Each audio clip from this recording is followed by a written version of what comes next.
नांदेड़ के ward number 11 के लक्ष्मी नगर और इमरान कॉलोनी में बारिश की वजह से बुरे हालात हो गए हैं। लोगों को रहने या आने जाने में मुश्किलात का सामना है।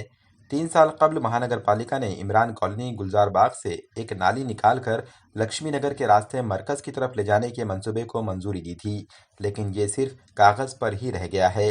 वहीं बल्दिया के सफाई मुलाजमीन नाली की सफाई के बाद कचरा सड़क पर छोड़ देते हैं, जो आवारा जानवरों की वजह से वापस नालियों में चला जाता है।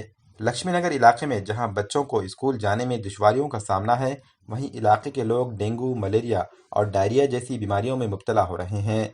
ऐसी सूरत हाल में इंतजामिया भी खामोश तमाशाई बनी हुई है।